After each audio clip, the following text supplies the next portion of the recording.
All right. Hello. Good morning, everyone. So happy all of you are here to join us today. I am joined just beside me, Kristina Ness, our art director for Kerbal Space Program. Hello. And with that, just one quick note I want to go over real quick is all of the questions were already pre-asked over the last week. We put out a call to action last Friday for everyone to ask questions, and we went through and we've sorted, and we're excited to answer some of them. If we have time towards the end, we'll try and get some questions from the chat, but I can't make any promises because we've had so many, and thank you all for your responses. Thank you. But yeah, let's jump right into it. So our first question here is from the Discord from Paradact. Hello, Kristina. How are you today? Hello, Paradact. I'm good. No, thank you for asking. And please, Lorena, you know this. Call me Ness. Everyone here, I generally go by Ness. I'm having a good day. I'm excited for this AMA. Right before Dakota was counting us in, and Lorena and I were watching the new Dune Part 2 trailer. So my hype is my energy is very high right now. Sorry. We're happy to be back on KSP TV. It's been many years been a since while. we've been here, Yeah. so it's great to bring this back, and we can't wait to do many more of these here. But Thanks for joining us. yes. And our next question is also from the Discord here from MMDMK5. A few questions. How did you get involved in KSP? Do you play the game? Do you like the art? You do? Oh. Or are you the only person who doesn't and then everyone else does? Yeah, that's like a trick question for artists. So yeah, a few answers here. Okay, how did I get involved in KSP? So several years ago, I actually worked on a game with a group of ex KSP1 devs. And they actually, I really got along with them, really enjoyed working with them, really liked the project we were working on. And they kind of taught me like the basics of ship construction and what thrust to weight ratio is and how, no, Ness, you can't design a ship with like that's asymmetrical because this is what happens when you apply thrust in a vector. And so I had a really great time working with them. And then when I saw this job pop up here at Intercept on KSP2, I was like, well, it's probably very similar personality styles and content that I'll be working on, and it sure has been. So I had a great time. With KSP X devs and the IP so far. As far as do I play the game? Yes, I do play the game. I played KSP1 for a bit, very badly, way back when. And now that I'm working on KSP2, I've had to try to not play the game badly here. I've gotten a lot of help from folks on the team who are more knowledgeable. Everyone is really, really open to like sharing and skilling up folks on the team who don't have like the deep KSP knowledge that maybe other folks on the team do have. So we've got a good mix of like veterans and new devs, like or new to KSP to devs, kind of bringing all their influences to the game. So I do play the game often, and actually the first time I got to the MUN, I was showing my dad the game I work on, and I was very hype. I don't think he understood the importance of that, but he was there to witness it, which I like. You never forget your first MUN landing. Never forget your first MUN landing. No, my dad was a witness. MMDMK5, you are correct. I do not like my own work. I think that is a common sentiment among artists. Actually, funnily enough, this just happened last week. I had to send Nate, our creative director, one of my concepts, being like, "Is this good?" And he told me to be quiet. So. I hear this all the time when I'm like, hey, how does this look? And you're like, I'm like, let me look at it. And it just doesn't happen that often. No. Next question here is also from the Discord, from user Tortoise6. How do you choose what art style you wanted KSP2 to have? In other words, how did you decide what to keep and what to change from KSP1's less cartoonish art style? Yeah, there's a couple questions that are similar to this, so I think we'll kind of answer them in chunks. But to kind of focus in on this specifically, how did we decide to kind of what to keep and what to change from KSP1's kind of more heavily stylized appearance? So going forward on KSP2 and from the start, our style has been informed by the project goals mostly. So first off, weighting a lot of our focus on player customization. So stuff like team colors, being able to leverage current, game development technologies like PBR, which is physically based rendering, which allows us to get materials that are in game that are way more indicative of the way the materials would behave in the real world under, realistic lighting and material conditions. Also, we wanted to showcase more of a diversity of materials, credible team color patterns on these vehicle parts. So a lot of it is actually informed by some of the kind of like just technological advancements in the games engine, area that we can focus on. But also when it comes to kind of depicting future tech in KSP2, we really wanted this like clean and futuristic aesthetic, the found by the side of the road kind of style of KSP1. I think it's hilarious. I think it's such a fun conceit for a game. But in a game like KSP2, where we're going to depict like massive cities in space and the player's actually going to be doing things that the human race currently can't do yet, it made more sense to kind of update the style of our parts as well to match. Definitely fair. Our next user here is from the Discord. Non-Newtonian. What approach, flowchart, or other method or metric do you use to analyze how silly or serious certain design elements are allowed to be? And would you want thing to be sillier? Would you want a thing to be sillier Always. or more serious? Okay, this is actually a really good question. And I'm going to get kind of abstract with this answer, so please bear with me. So the balance of silly and serious is something we have conversations about constantly in the office with all departments, not just with art, also with like UI and narrative and kind of like art adjacent departments as well. And when I joined the team, as I was having all these conversations and just kind of getting used to, the style of KSP2 and what had been worked on before I joined, what started to solidify in my mind was that there's really this silly seriousness kind of push and pull between the Kerbals and everything that the Kerbals have, built lore-wise. Like they built the KSC, they technically, built the UI in the game because it's all part of their their own world that they're physically building, kind of the background lore. And then also the seriousness of the universe that they inhabit and all these celestial bodies.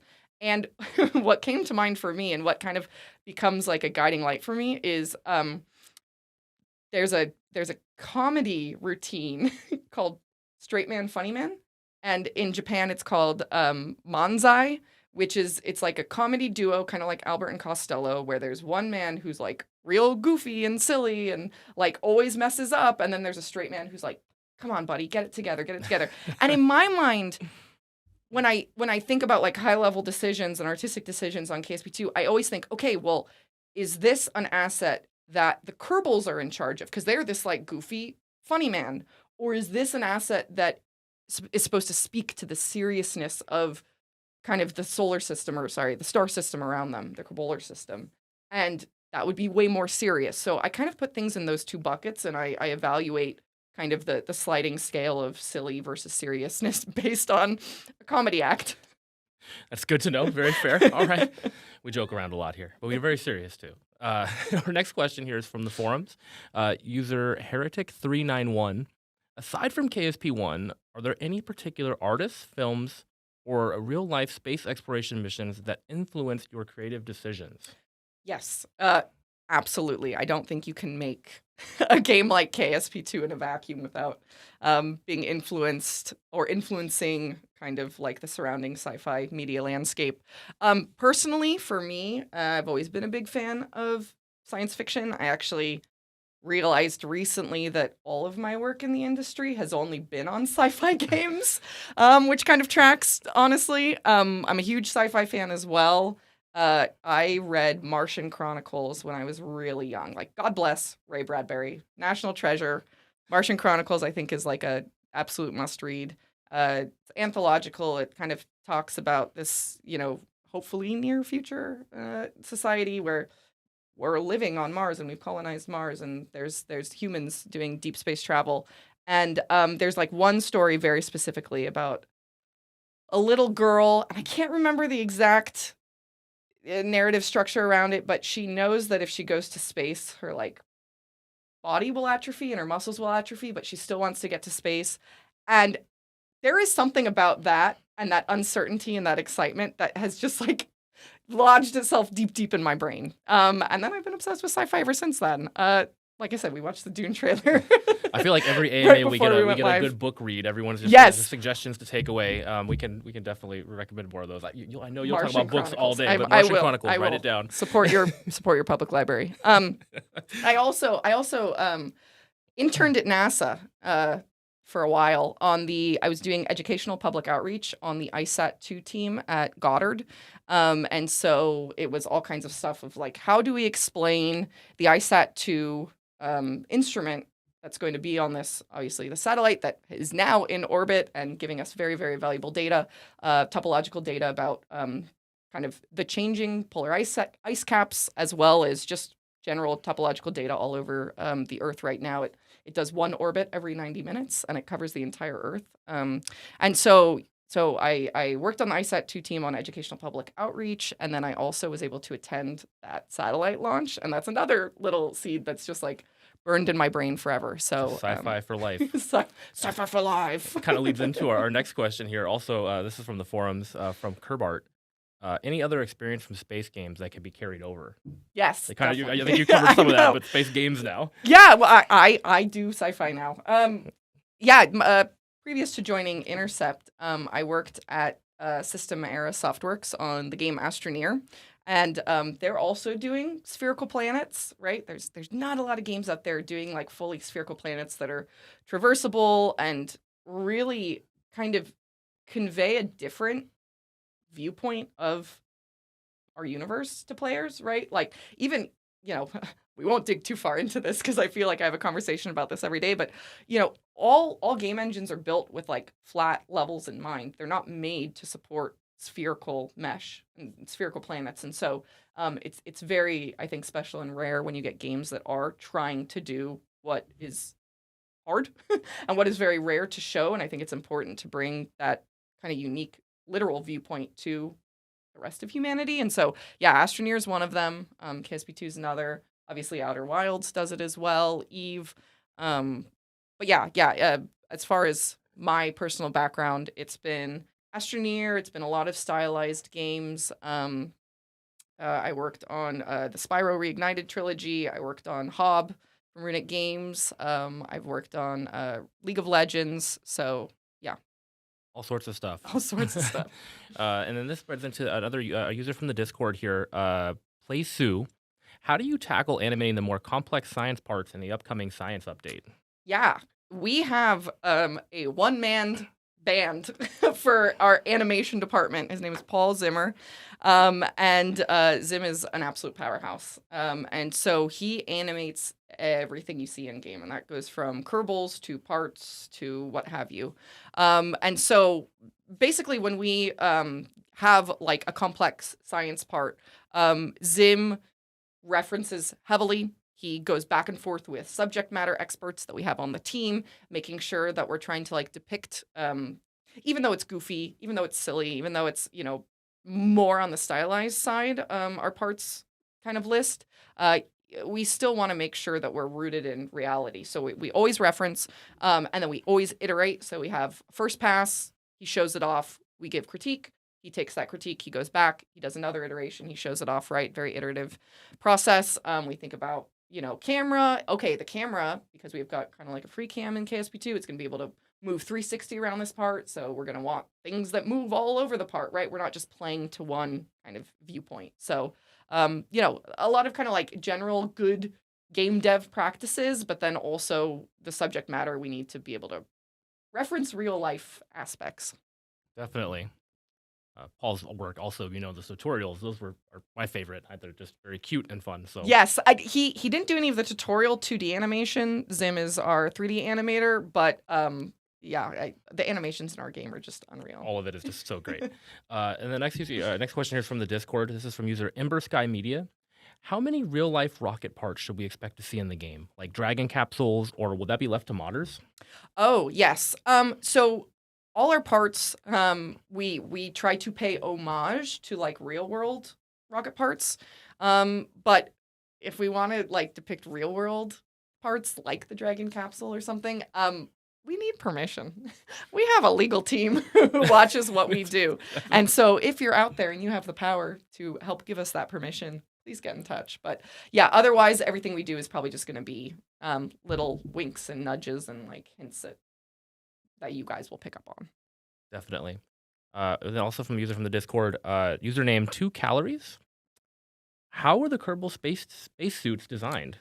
Yeah, so this is actually, I just learned this tidbit the other day when I was researching this answer. So when we design, actually, things that are going to be complex in the game, like this Kerbal spacesuit, we like to get a concept. And so Nate Simpson, our creative director, very early on in the project, he actually told me this might be one of the very first concepts ever made for KSP2 were these Kerbal spacesuits.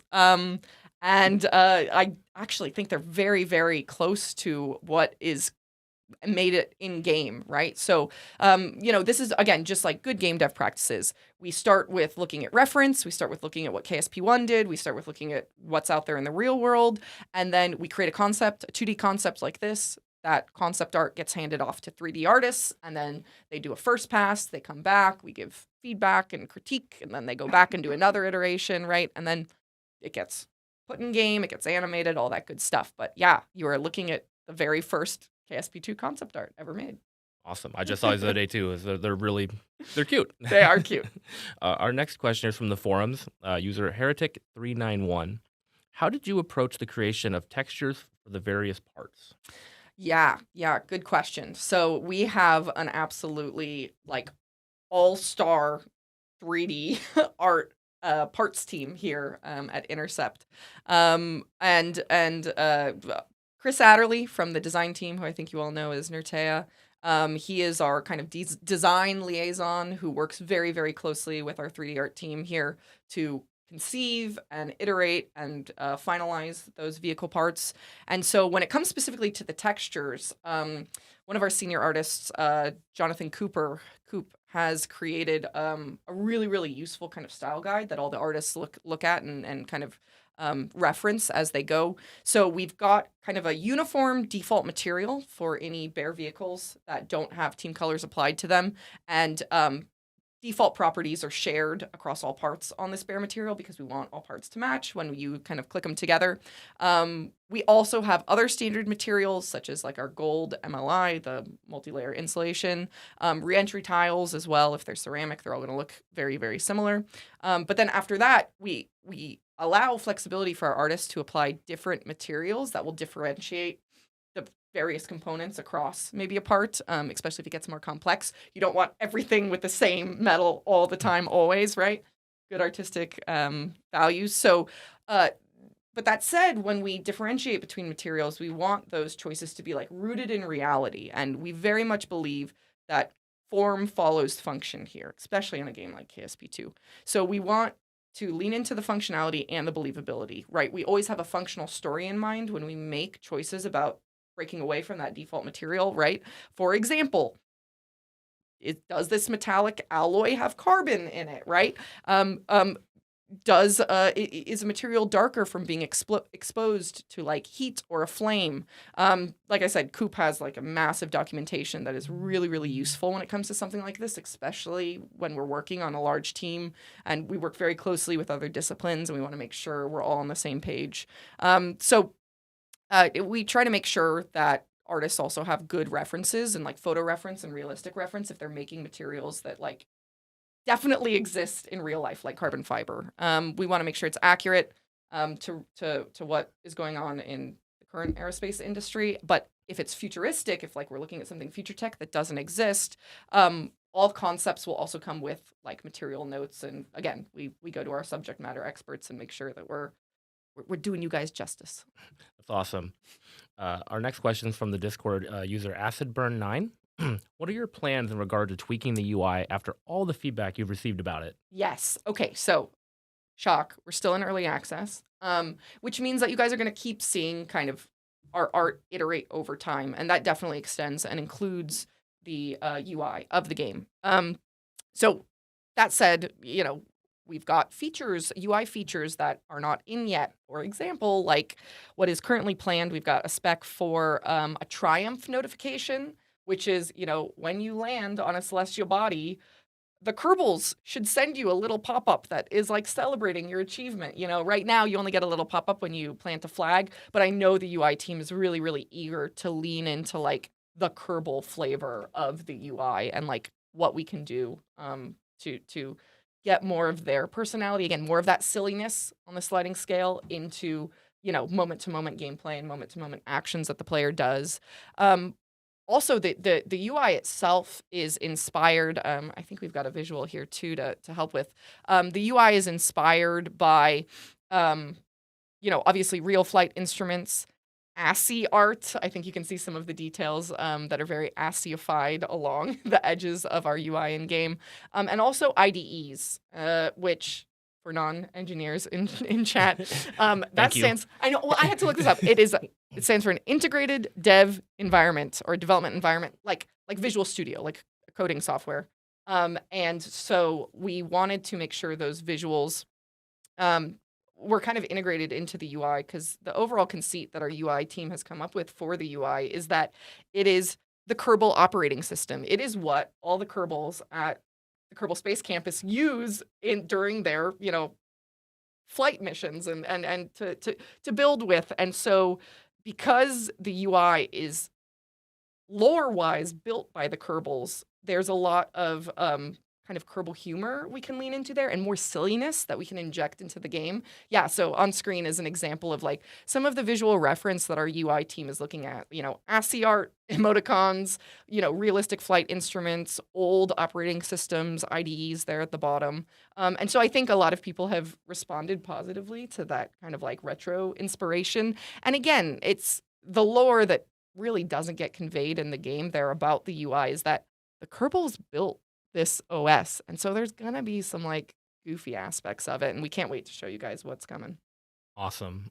And then here's a fun one for you. User from the Discord, their username is Clayel. How do you think Kerbals take in energy, and how could this be modeled in the future? I mean, my personal headcanon is that they photosynthesize because they're green and they come in different shades of green and they poof to disappear. That's fair. That's fair. So, right. I mean, yeah, I that is not mainstream canon, but that's what I choose to believe. We all have to have our own beliefs and stories here. And the next one here is from the Discord user Cyclic. When it comes to future tech and there's no real life equivalent to grab photos of, what does the team use for inspiration? Do you have any favorite reference sources, or what would these technologies look like? Yes. Okay. So I went to, again, our kind of parts designer, Chris Adderley, to talk about this question because, like I mentioned, he's really our design liaison on the parts team to make sure that we are kind of depicting that we're depicting our vehicle parts as accurate as possible, right? And so he loves rocket punk. That was his number one bit of feedback. So he takes a lot of inspiration from more realistic sci-fi films and art. The rocket punk aesthetic, which is heavily like references the kind of 50s classic space race, space age aesthetic of like Soviet and USA going at it, trying to get to the moon and beyond. Some like media reference of this. Here's some more book references. Jules Verne. He, I think, depicts rocket punk in a lot of his stories. The manga and anime Planetes, I think that's how you pronounce it. Planetes also depicts kind of that rocket punk, again, that like 50s NASA Soviet style rocketry. And then future stuff that we put in the game can involve actually working backwards from theoretical NASA papers. So we had a stand up once on the art team where we were, stand up, we go one by one, each artist, each designer, each engineer, talk about what we're doing for that day, if there's any blockers, if anyone needs to follow up with anyone else on the call. It just kind of helps keep us all on the same page. And we got to Adderley and he was like, yeah, I'm just kind of reading this like NASA white paper about what this theoretical fuel type would be like. And so that's my day. And we had to be like, wait, stop. Everyone shush. Chris, share your screen. What the heck are you working on? And he's like, oh, yeah, well, this is he shared screen. And it's like, got the NASA stamp in the corner, and it's got like this like, diagram of like fuel flow through a motor, and it's all very like plain. It's like a diagram, right? And then he flips screens. He's like, "This is what I think it would look like," and it's a full engine that he's like, gray boxed out and mocked up for the artist. And we're like, "Oh my god, can we patent this? Like, are we even allowed to?" So, yeah, we take our research seriously. I'm always blown away by that. I mean, there's a lot of reading material. I don't have enough time in my day, but it's fantastic. Our next one here is from the Discord user Nova Raptor TV. What is your favorite part for vehicles, like engines, landing legs, etc., that you and the art team are working on concepts for, or you got to work on concepts for? Sorry. Yeah. So personally, personal preference, I like all the solar panels. I think there's like a huge variety of not just like shape and look of them. Oh yeah, here's like a little video of one of our 3D artists, Alex Martin, kind of walking through a material update he was doing to some of the solar panels. And when he zooms in, oh, that's so nice. So again, this capture is from in a 3D software program that he was doing to generate these kind of new materials and textures. But I love how like whimsical all the solar panel like unveiling animations are. I really love the look of this like gold and kind of blue, these solar cells. Um, I also think personally, I build very goofy vehicles, and I like using solar panels for purposes not We've intended. seen it. We've seen it. Oh, I've got some screenshots for you guys later.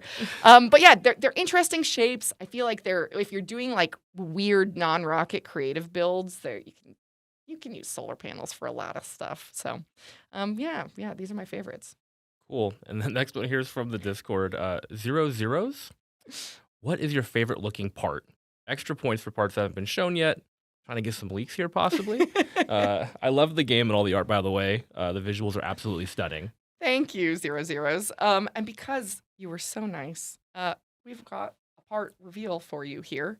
Oh, I don't know if this was shown in the dev diary, but we're also going to show it here, actually. It is the mini lab. This is going to be part of the science suite of vehicle parts that you can deploy to gain those sweet points. And yeah, we're calling this the mini lab. You can see some green goo right there. And again, I love the whimsical animation. I always love the look of MLI. Actually, fun fact, at Goddard, I got to see the room where they sew and like quilt the MLI all together. And it's just a bunch of like very sweet older women sitting in a room with a bunch of like heavy duty industrial sewing machines. And they make these like perfectly tailored like, insulation wraps for all of the satellites and rocket parts. And I think if I wasn't working in games, that might be my dream job. Now you're just bragging at this point. So our next one here is also from the Discord user Kaveric. In terms of KSP2's development, what would an idealized exceptional asset artist be like to your team? Yeah, thank you for this question. I love all the game dev questions too, because we're here not just to educate about space travel, but also how games are made. So, I could talk about artistic skill and portfolio and, just understanding the software and the engines that we're building in. But what we screen very heavily for here at Intercept, and we hire a lot of folks who don't necessarily have traditional game dev backgrounds, right? It's KSP2. We hire a lot of folks from the aerospace industry. We just hired a producer the other day who comes from JPL. Hi, Cairo. So part of what we look for, what I like looking for in an art team is someone who is creative and curious.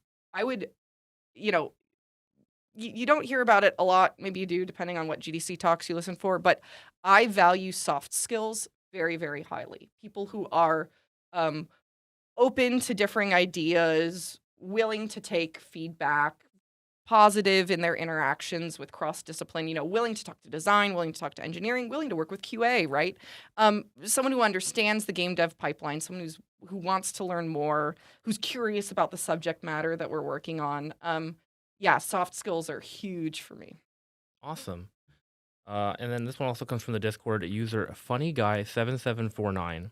What is the process for choosing the design for different planets and moons in the game? Yes. Okay, good question. This is fun. So if you want to know more about this, uh, we have a GDC talk that we did, which is Game Developers Conference. It's kind of like a big industry conference that happens for game devs. And we were sent there in March. Myself, John Cialetti, our tech artist, Brandon Sung, one of our environment artists, Sung Campbell. I say Brandon and Sung all the time together. Sung Campbell, one of our principal environment artist, Brandon Orden, who is our senior environment artist, and then Mike Azanero, who is one of our graphics engineers. All of us flew over to San Francisco and gave a big talk about the spherical mesh and how we create, planets and celestial bodies in KSP2. And so if you want more info, check that out. But the Cliff Notes version is that for the Kerboler system, we really obviously looked at the first game. We wanted to retain the identity and also that kind of physical challenges that come with landing on various celestial bodies. For example, I think we've got a kind of photo. Yep, we can show you here of the Mun. So we wanted to represent kind of like design challenges visually. And we consider that to kind of the intersection of design and art is user experience, and it goes past just interacting with like UI, right? This is user experience to me. The fact that those darker kind of mare zones on the Mun, which mimic the mares on the moon, they are flat and there's way less scatter and they're easier to land on. And then the heavily cratered kind of lighter areas of the Mun they look way busier, right? They're way more higher detail. You're going to have a slightly of a harder time landing there. So that kind of visually conveys that landing puzzle. And we always, every celestial body in the Kerboler system and beyond will have some kind of landing puzzle that is conveyed visually. And also when it came to KSP2, we wanted to add more physical credibility. So like really getting hyper detailed with like the clouds on Jewel and making sure that they were as accurate and fluffy as a gas giant should have. For upcoming star systems that are not rooted in KSP1, it began with research on exoplanets and like exotic celestial bodies. And actually, we've got another image here. Yeah, so the research you can see at the top here, obviously this is for Kerboler system, celestial bodies, Elo and Moho. But the process is still the same. And so it starts with talking to design, getting references. You can see up there, I think that's the like reference board for Eve, what kind of the real life analogs we were looking at and some of like kind of the aspirational stuff we wanted to show. We get a concept made then at the bottom. Those are actually 2D illustration concepts of Elo and Moho, Elu and Moho. So starts with design.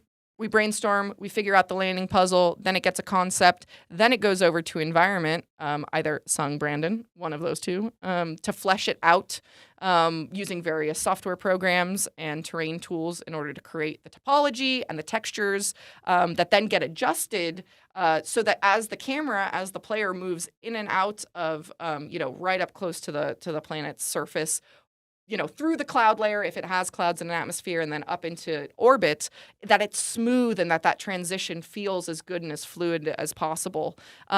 We don't have loading screens between landing and taking off a planet here in this game, which is a technical challenge that is actually really fun to work around. So finally, after all that's kind of ironed out, then we have kind of create bespoke rocks and meshes and scatter to kind of populate the surface of these celestial bodies with.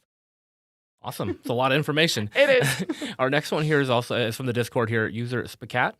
What is the priority list on graphical improvements? Yes. Okay. So without going into too much detail, because there is an excellent dev diary by one of our graphics engineers, Mortok, on the forums, we have our kind of first priority is updating our terrain tessellation system from PQS to CBT, which stands for concurrent binary trees.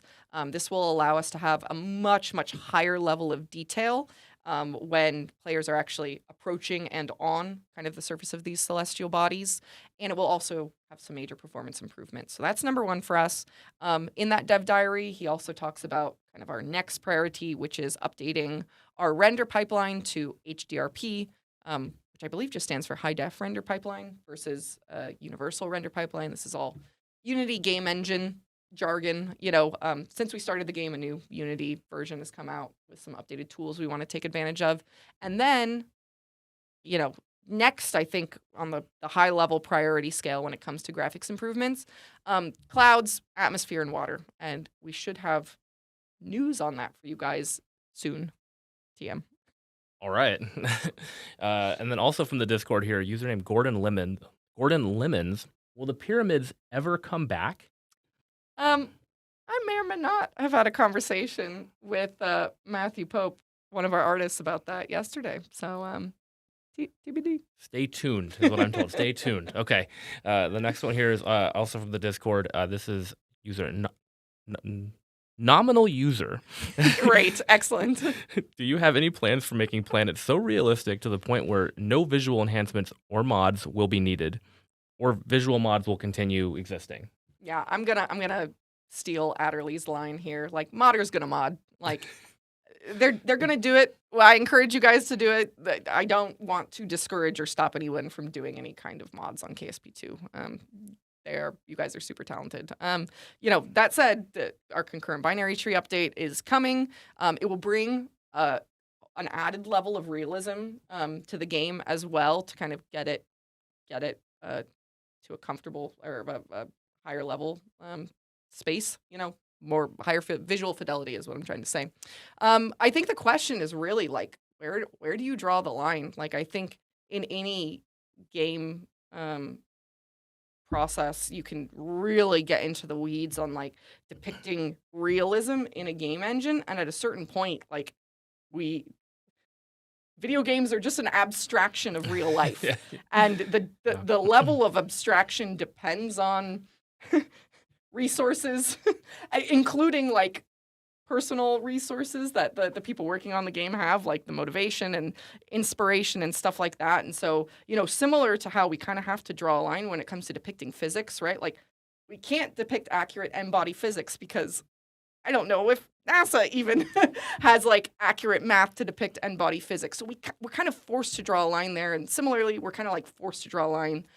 We'll push the visuals as far as we can go. We've got a very dedicated, very senior team working on this who are they've got tons of plans already to update this game throughout early access and beyond. So our goal is always to make a beautiful, awe-inspiring game, and modding is part of that. Totally fair. So remember, modder's gonna mod. Modder's gonna mod. That should be one of our t-shirts. Maybe we'll think about it here. Next one here is from the Discord user the Space Peacock. Was it hard converting art for the capybara and Kerbal into the models that would be used in the game for them? Who snuck this question in here? Well, let me tell you how we sent our entire art team on a research to a farm. No, actually, funnily enough, I do have a little bit of art director art to show you guys here. Of the Kerbugs, the inception of the Kerbug. This is a paint over of a very early version of Cooper's loading screen for the research station, I think. And this is where the Kerbug originates from. I wanted a bug on that telescope lens that the Kerbal scientist was getting surprised by. And I drew it with a little capsule head and 6 eyes. And then the whole art team was like, yeah, we're going to make a bug. And that is how the Kerbug was born. I didn't even know that was in there, so that's awesome. I learned something today. There you go. Okay. The next one here is from the Discord user Fun Phase. What are your thoughts on ways to allow further customization, such as finer control over painting of surfaces, icons, stamp applications, etc.? So, we're hiring a senior tech artist for KSP2 to help out with this exact thing. So, short answer, yes. I would love, we've got plans for further customization of vehicle parts, for more user control over vehicle, customization, whatever that means. And we need another tech artist to help us out on this team. Basically, that tech artist will be working directly with Chris Adderley's feature team, all the vehicles artists, all the parts artists, we call them partists.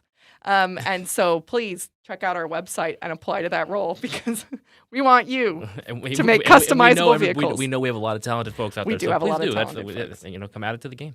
Yeah.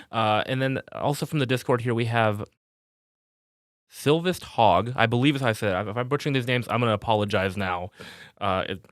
But are there many discussions between the different teams that start with the artists? Yeah, that start with the artists. Yes. Our entire team is very collaborative. We do a lot of cross discipline work.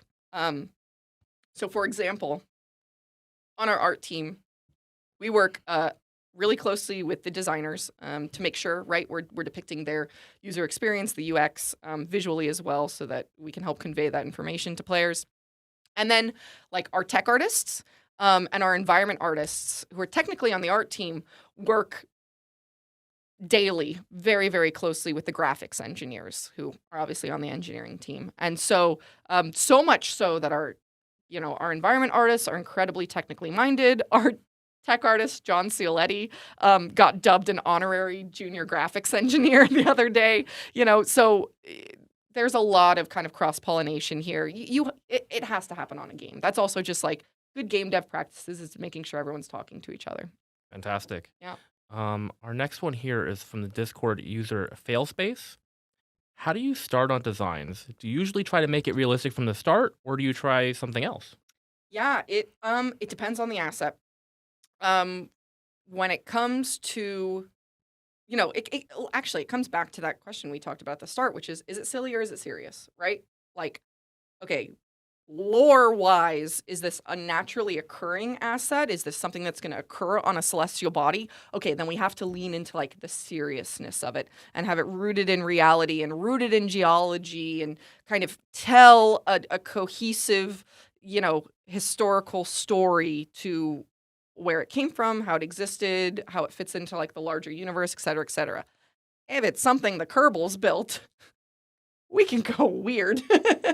We can go a little goofy. We can have, all of our parts are slightly stylized. And I've had some really, really fun chats with Adderley about this, about like shape language. And our parts and our vehicles all have like a subtle kind of stylization and shape language to them because they're made by the Kerbals. And the Kerbals are the most stylized thing in the game, right? They are abstractions, entire abstractions. So, not only just of like little humans, but also of like concepts and of like these big optimistic little creatures. And so, yeah, again, we take a step back. We look, where is this asset fit into what category, and then that kind of determines how realistic we need to push the envelope on for it.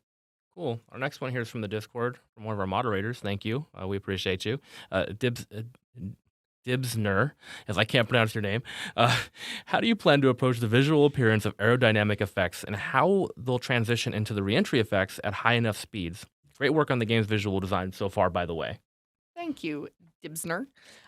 Yes, so we have plans to be much more communicative, visually communicative, about the moment-to-moment aerodynamics that are happening in the game, and overall across all of KSP2. So eventually and aspirationally, we want to show different plasmas during reentry on different atmospheres.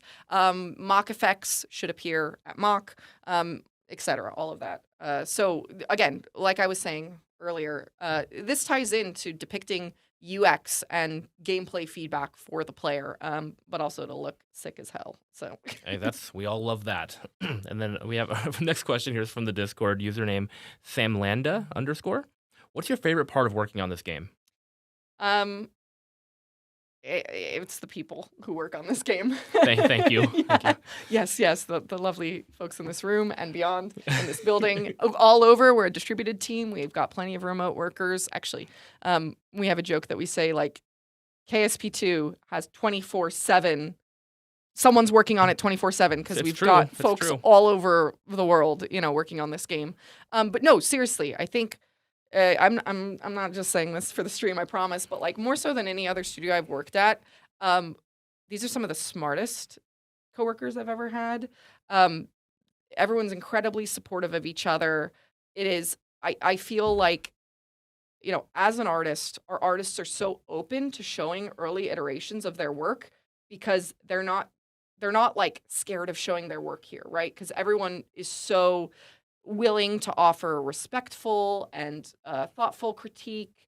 And, no one's got like weird rivalries or anything or any kind of drama. Like our art team is really solid. And even beyond the art team, the whole studio is just like so clever. And we're working on something here on KSP2 that no other game is really doing. Orbital mechanics, real world rocketry, an entire star system in one game, and more star systems to come. Our folks, not just Adderley, but like our tech artists and our graphics engineers, they're reading theoretical white papers about how to make our spherical, star systems work. It's challenging, but it's very, very rewarding to work on, and I love coming to work and talking to everyone I talk to day to day. Well, I was having a bad day until then, so thank There you. we go. No, no, don't look at my PowerPoints before they're done, though, please. Our next one here is from the Discord. It's kind of a follow-up to that question there. Centronics, what is your vision for KSP? Okay. I love this. This is going to be abstract. Keep in mind, we only have so much time. What are we at? Okay. I know. I could talk about this for a long time, so cut me off if it goes long. Very high level. I think that specifically science fiction media has a history of depicting things that don't exist yet that then exist because they are now in the cultural zeitgeist. As an example, Star Trek, right? Star Trek depicted tablets. It depicted, automatic doors. I love the production design on Star Trek, even just the visuals and their UI. I can't remember the name for that aesthetic, but they're beautiful. And even the costume. Anyway, Star Trek, the production designers influenced Apple. And I don't know if there's other genres that you can point to that do that for society. And so I think it's very, very there's a moral imperative to be respectful stewards of the next steps of human existence and also technology when it comes to space travel and just, how humans interact with the stuff around them. This is from Star Trek, right? And that's a boiling it down to its very simplest form. But I think that's important. And I think, we hear stories all the time about how KSP has influenced someone to study aeronautics or study, go to NASA, and this game has so much potential to genuinely normalize space travel and normalize planetary colonization to humans. And I know that is a lofty goal, but it's happened before in other, sci-fi media. I'll just summarize with to infinity and beyond. I know that's to infinity and beyond. No. We can do it. Join us. So, next question here. Thank you for that. It's great. I know you can talk about this for hours. I can talk about we this could talk forever. all day about that. We can just keep going. Slack me later. Yeah.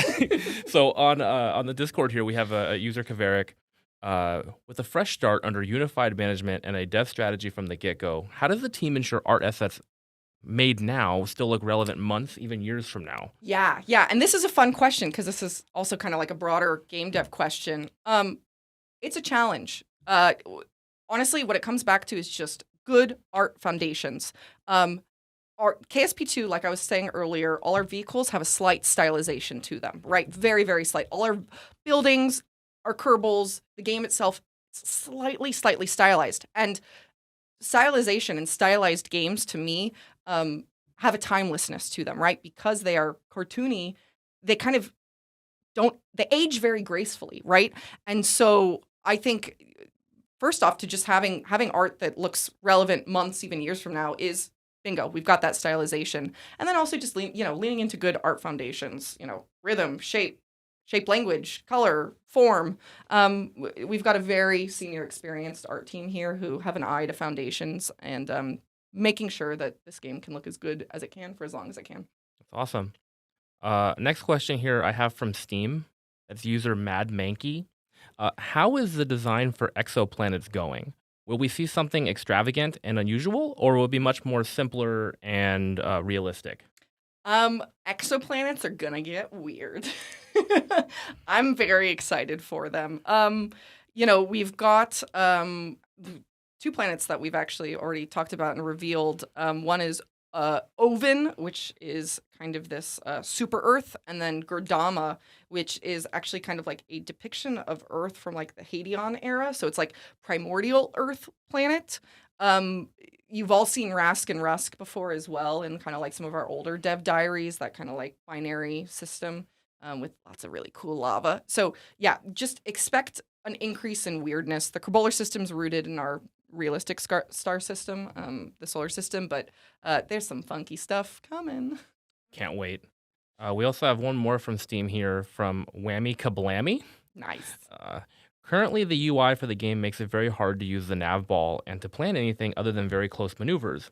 Will we get similar features to KSP1 in the future, such as a maneuver panel, approach panel, etc.? Yes, yes. So yes, we do expect to add fine maneuver controls prior to 1.0. We definitely recognize there's lots of room for improvement when it comes to kind of trip planning and maneuver creation and maneuver editing, and so they are definitely priorities for us for the future. Cool. Next one here I have from the forums. The kites.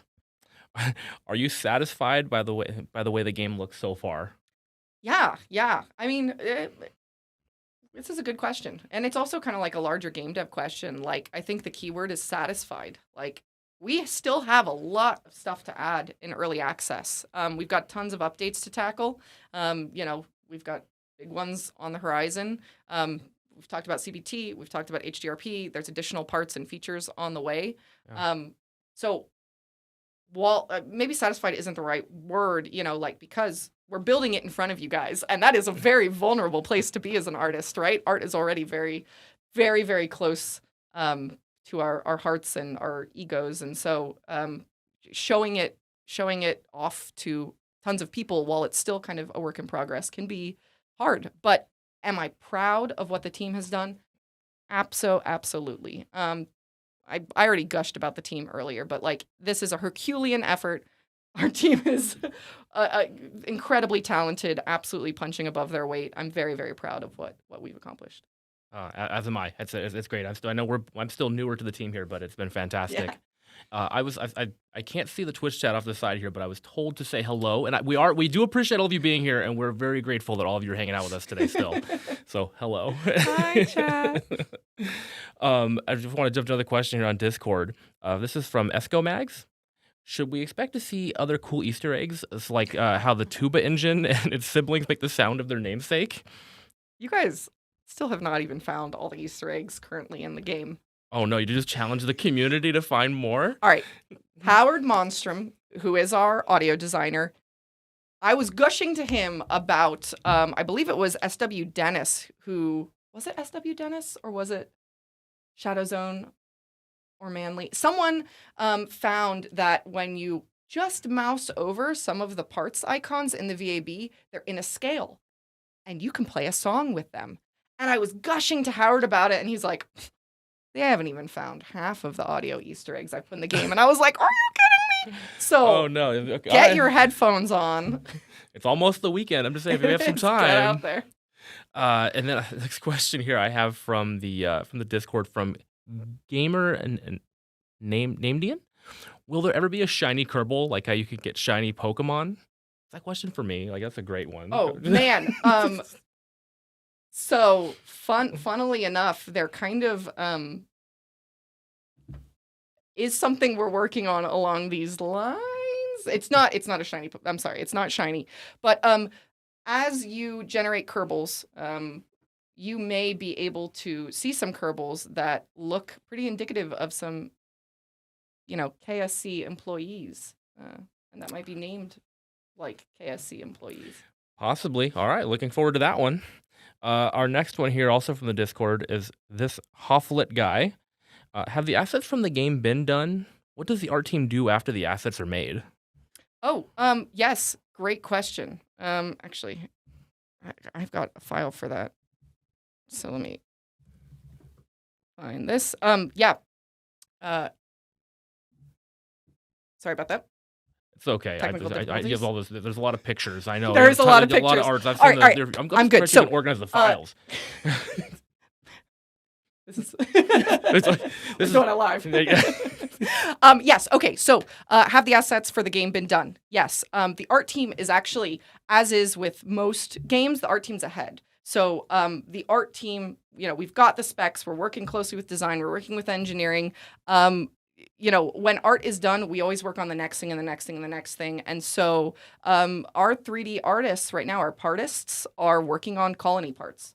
All the science parts are already done and ready to go, and they're all lined up. And so they're onward to colony parts. I've got some visuals here for you guys too, because when our 2D artist, Raf Colonzo, wrapped up on some of his kind of tutorial art duties, he actually moved on to doing marketing art for us. And so this is his thumbnail pass on what you guys hopefully recognize as the key art for our early No one's seen access this key before art. either, right? It's the first time, I right? think so. I don't know if this has been shared publicly. Raf is an absolute machine, and I love this. I actually love this sketch so much. Coop, who is one of our 3D artists, kind of translated it into the final key art you see on our Steam page and all that good stuff. And then I also have another image, more behind the scenes. This man's brain. Look at all of these key art thumbnails. There's some, again, talk about the sliding scale of silliness to seriousness. You can kind of see it at play here, right? We've got some very serious key art images and then some real goofy ones. The playing volleyball on the Mun one, and that's 4D. God, I love that one. But yeah, so the answer is really art is generally always ahead. Working on kind of future update stuff, working on marketing stuff, doing graphic design and logo stuff, kind of whatever's needed. That's awesome. I'm so glad we could share that with all of you. Yeah. I'm going to go to some quick fire questions. We're getting towards the end here. Yes. I may not ask you, I may not know the username, but if you recognize your question, I'm trying to get it through as quick as we can. For future interstellar travel, will there have a procedural generation of planet and solar system in order to offer a unique experience to each player? Procedural generation is a hell of an undertaking. I will say it's not in our plans right now. That would be us changing over a lot, switching our lane massively. Fair. I found that the ground texture is sometimes pixelated or blurry. Do you plan to improve the system? That is that concurrent binary trees. That's what we're working towards right now. Awesome. In the future, will more animations be added to Kerbals depending on what their stats are? Like lower bravery skills, nervously waddle when they run, or intelligent Kerbals tend to observe the surroundings a lot more? I sent this to our animators. Well, maybe. Have you had any nightmares involving Kerbals? About Kerbals or about Kerbal Space Program? Yes. Can Kerbal appearances change during long, hard missions, like growing hair or a beard? I think that's very fun. That smells of scope creep, but post about it in the forums. Will the color selector for crafts ever be included a hex code for the colors? That's great feedback. Also, please post that in the forums. Will there be RCF animations, such as flying too fast, out of fuel, drifting away, etc.? Just animations for certain situations. Yeah, great feedback to the forums. Will there ever be an animation of your craft being taken to the pad by a super heavy lift launch vehicle for making cinematic sequences? I want this. Put it in the forums, please. If you haven't signed up on the forums, you should sign up on the forums. This is your wake up call. Yeah. We do listen to everything. Right now, some of the parts, like the fuel tanks, look plasticky when painted. If I remember correctly, Kaveric also pointed out that the game grass texture on the terrain, when lit certain ways, reflects light unnaturally. Is the team aware of this? Yeah, we're very aware of it. Most visual stuff that gets called out on the forums are things like the grass terrain that we've been staring at for years. So yes, we're working on it. When will we get a proper anti-aliasing solution? The one we have in game just makes the image slightly blurrier without reducing aliasing at all. Yeah. Forums, please. What is your favorite animation for the Kerbals? Both current animations and in progress so far. Oh, I have a visual for this. It's labeled. Dakota, do you have it? Viz 13. Okay, do. it's the science. This is the science research animation. This is, again, Zim, our animator, did this. Wait, can you play it again? I love that the Kerbal he hooks a little thumb in his belt. He looks around. It's a Disney animation. This is my favorite. I looped this several times when he posted it for the first time. So, number one. I'm excited. This is great. Are there any plans to implement graphics options to disable things like layered textures, transparent textures, character and part animations, lighting effects, and ground foliage in order to make the game more playable? Yeah, we have a lot more sliders and controls planned for settings. Will Kerbals be different colors based on what planets they originate from when colonies are introduced? That's a very fun idea. I have my own headcanon about Kerbal colors, and we'll see if that becomes canon. Will parachutes be coming back? Yes, we have a spec for it. Awesome. And we're a little over time, but I do want to give you time just if you want to say anything to the community, just people watching. Uh, hey, thanks for tuning in. We so appreciate everyone who's played Kerbal Space Program 2 and Kerbal Space Program 1 up until now. If you've got feedback, no matter what range it is in, please go to our Discord, go to our forums, let us know. Our community managers are amazing, and thank you guys for putting this together. And they've got eyes on all of our socials, so let us know what you think of the game. Also, we do have one fun thing that we want to share with everybody here today, and I want you to do it. I love giving the news, but I would love it if you would just welcome to the news. We've got a hotfix live for you guys right now. Should be live on all platforms. Yep, hotfix 131. This fixes atmospheric drag not correctly being applied to a capsule after decoupling. And this fixes buttons that overlap when you are trying to edit a procedural fairing in the VAB. Those should both be fixed right now. And those were two huge things that were brought up to us in the forums, and Yes. We appreciate you bringing that to our attention. We're so excited for you to download, see how it works for you today. And again, thank you so much for joining us. We're so excited. This was awesome. The future is very bright for Kerbal, and we can't wait to share it with all of you. So Yeah. Thank you so much. Bye.